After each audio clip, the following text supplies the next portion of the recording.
सतना में जिला स्तरीय कार्यकर्ता संवाद कार्यक्रम में कांग्रेस अध्यक्ष जीतू पटवारी ने बुधवार को कार्यकर्ताओं से संवाद किया।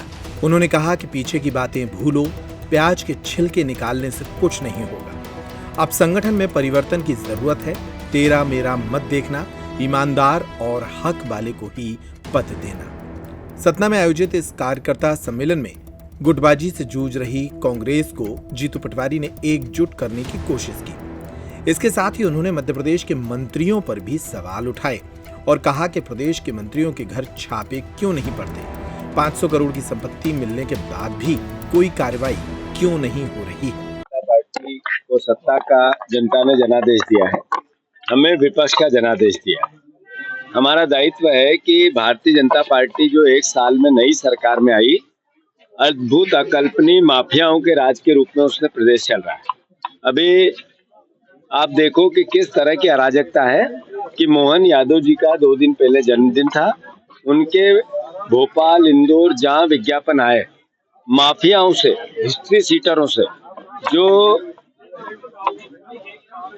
बड़े बड़े तड़ीपार लोग हैं, उन्होंने उनके विज्ञापन दिए और मुख्यमंत्री के फोटो के साथ। ये मैसेज क्या है? यानी मध्य प्रदेश में गुंडा राज आ गया है। आप देखो कि लोकतंत्र की तबाही किस तरीके से हो रही है कि एक बीजेपी का विधायक चिंतामण मालवी, उन्होंने सांसद रहे, उन्होंने अपनी बात कही सदन में, उनको इस बात को कहने की संविधान ने ताकत दी है। उस बात पर भारतीय जनता पार्टी ने उनको नोटिस दे दी। कहा क्या? किसानों की जमीन का जो भूमि अधिग्रहण अधिनियम के संविधान के विपरीत आप लैंड पुलिंग एक्ट लेके आए, वो गलत है। ये भू माफियाओं को मध्य प्रदेश के किसानों की जमीन दे रहे हैं। क्या गलत कहा उसने? वो दलित था, इसलिए दलित समाज से परिवार का साथी आता था, इसलिए उसको दबाया जा रहा है। उनने किसानों की बात की, इसलिए उसको दबाया जा रहा है। क्या भू माफियाओं को मुख्यमंत्री संरक्षण देना चाहते हैं, इसलिए उनको दबाया जा रहा है? अरे ये बात हम तो कह ही रहे थे, बार बार कह रहे थे, हर बार कह रहे थे, पर बीजेपी के अंदर से भी आवाज उठी, उसको भी दबाई जा रही है। यानी कांग्रेस की जिम्मेवारी बढ़ गई, कांग्रेस के नेताओं की जिम्मेवारी बढ़ गई, कांग्रेस के कार्यकर्ताओं की जिम्मेवारी बढ़ गई।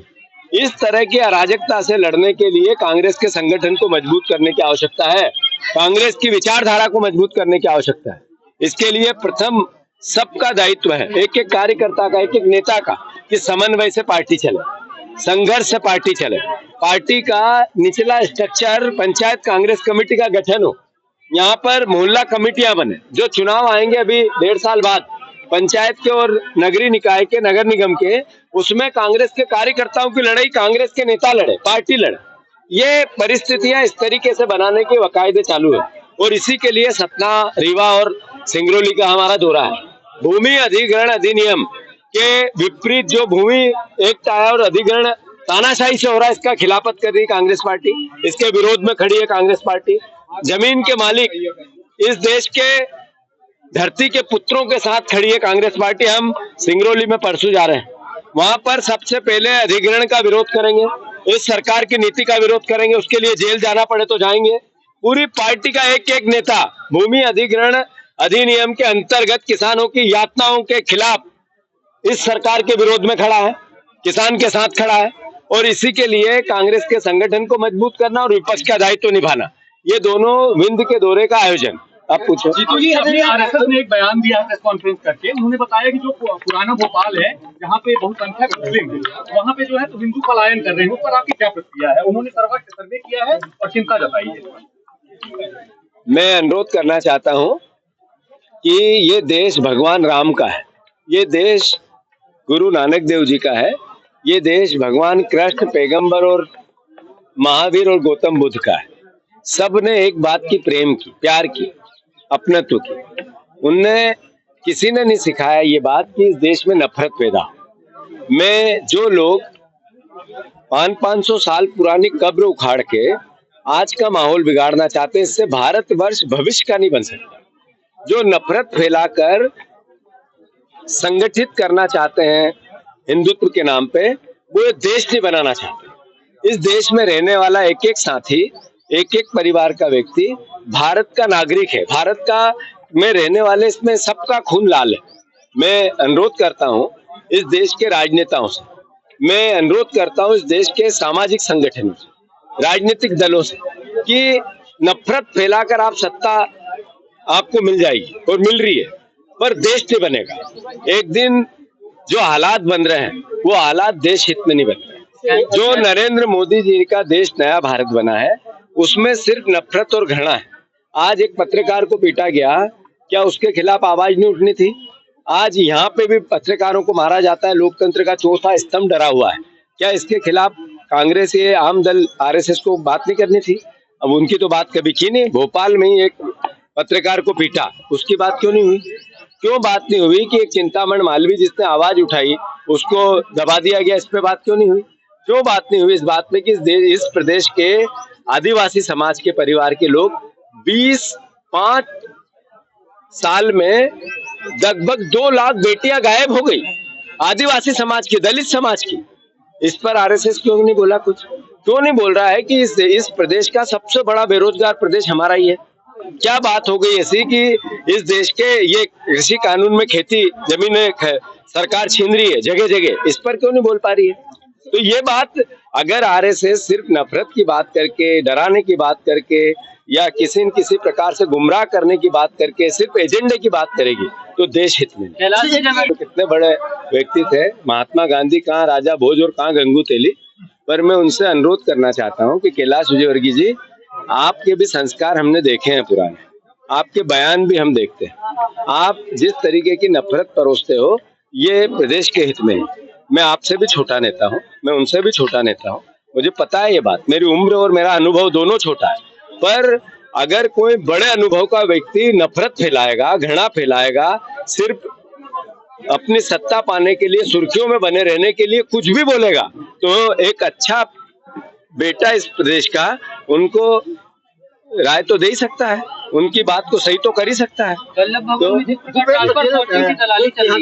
तो ज्यादा 4000 से ज्यादा ईडी की कार्रवाई हुई, जिसमें से 2 लोग आज तक आरोपित हुए। एक भी बीजेपी के यहाँ ईडी की कार्रवाई नहीं हुई, सिर्फ विपक्ष के यहाँ हुई, और उसमें भी केवल कैसे दुरुपयोग होता है। अब भूपेश बघेल जी के यहाँ 3 दिन पहले ईडी आई थी, आज इनकम टैक्स की रेड है। ये रेड इनने गोविंद राजपूत के यहाँ क्यों नहीं मारी? इस कार्यक्रम में एआईसीसी के राष्ट्रीय महासचिव और मध्य प्रदेश के प्रभारी हरीश चौधरी, अमरपाटन विधायक डॉक्टर राजेंद्र कुमार सिंह, विधायक सिद्धार्थ कुशवाहा सहित कई कार्यकर्ता उपस्थित रहे। आयोजन की जानकारी राजभान सिंह ने दी। मजबूत 10 व्यक्ति जो मध्य प्रदेश के नागरिक है उसमें से 4 कांग्रेस के साथ में खड़ा है, आउटगोइंग नहीं है। वो भारतीय जनता पार्टी के ही एजेंट थे जो कांग्रेस में थे। उन लोगों का हम लोगों पर एहसान हुआ कि वो अपने मूल जगह चले गए, जिसका उल्लेख राहुल गांधी जी ने गुजरात में किया। वही थे, वो कांग्रेस ही नहीं थे, वो सिर्फ सत्ता के लिए, संसाधन के लिए कांग्रेस में बैठे थे। जब उनको लगा कि सत्ता और संसाधन हम लोग यहाँ नहीं ले पा रहे हैं तो वो भारतीय जनता पार्टी के लिए, तो उनका लक्ष्य है, उनको मुबारकबाद। कांग्रेसी जो थे वो कांग्रेसी थे और आज भी मजबूती से कांग्रेस में। पार्टी संगठन को मजबूत करने के क्या प्रयास होगा? क्योंकि बिल एक समय का कांग्रेस का दौर हुआ करता था, लेकिन अब बीजेपी में हट आ गया है, तो बिल का दौरा हो रहा है। ऐसे में आप क्या प्रयास करेंगे? कांग्रेस में संगठन का निर्माण, संगठन के अंदर हम लोग शिविर और ट्रेनिंग के मार्फत से कांग्रेसियों को उस विचार और विचारधारा से वापस हम लोग नई छोर से हम लोग उन लोगों के बीच में, परिवार में जो उसकी चर्चा करेंगे और फिर कार्यक्रम के मार्फत से हम लोग संगठन चलेंगे। छत्रप सिस्टम खत्म करने के लिए क्या प्रयास करेंगे? नहीं, छत्रप है ही नहीं आज के वक्त में। आज के समय में छत्रप कांग्रेस का कार्यकर्ता है। खड़गे जी और राहुल गांधी जी की कांग्रेस में कोई छत्रप नहीं। कांग्रेस में कांग्रेस का कार्यकर्ता छत्रप। मैं प्रभारी के तौर पर यहाँ छत्रप नहीं, मैं प्रभारी के तौर पे कांग्रेस के कार्यकर्ता का सहयोगी के तौर पर उसके साथ भी नहीं, उनके पीछे खड़ा। यह कांग्रेस की सोच है। हमारे मध्य प्रदेश कांग्रेस कमेटी के जो प्रभारी हैं आदरणीय हरीश चौधरी जी, मध्य प्रदेश कांग्रेस कमेटी के प्रदेश अध्यक्ष आदरणीय जीतू पटवारी जी, मध्य प्रदेश विधानसभा के पूर्व नेता प्रतिपक्ष आदरणीय अजय सिंह राहुल भैया जी, CWC मेंबर कमलेश्वर पटेल जी एवं बहुत सारे वरिष्ठ नेता हैं, विधायक हैं जो इस कार्यक्रम में शिरकत कर रहे हैं। ये संभागीय स्तरीय दौरा है। इसमें प्रदेश की प्रभारी हैं हमारे हरीश चौधरी जी, वो कांग्रेस कार्यकर्ताओं से सीधे मुलाकात करना चाहते हैं और उनसे पूछना चाहते हैं और ये जानकारी लेना चाहते हैं कि हम कांग्रेस को किस स्तर पर मजबूत करें, कैसे कांग्रेस मजबूत हो और आने वाले समय में कांग्रेस कैसे एकजुटता के साथ भारतीय जनता पार्टी से लड़ाई लड़ने के लिए तैयार रहे। ऐसा ऐसा कुछ नहीं, मुद्दा नहीं है, तो मीटिंग है कार्यकर्ताओं की, और भारतीय जनता पार्टी ने जो भी गलत काम किए हैं वो सब हमारे लिए मुद्दे हैं और हमको बढ़ चढ़कर विरोध करना है, क्योंकि जनता ने अगर भारतीय जनता पार्टी की सरकार बनाई है और वो सरकार बनाने के बाद भी भारतीय जनता पार्टी अपने वादे पे खरा नहीं उतर रही है, ये कांग्रेस पार्टी जो प्रमुख विपक्षी दल है उसका दायित्व तो बनता है कि वो हर मुद्दे की लड़ाई सड़क पर लड़े और कार्यकर्ताओं के लिए हर एकजुटता के साथ सारे नेताओं को आगे करके उनके मार्गदर्शन में कांग्रेस जनता की लड़ाई लड़े।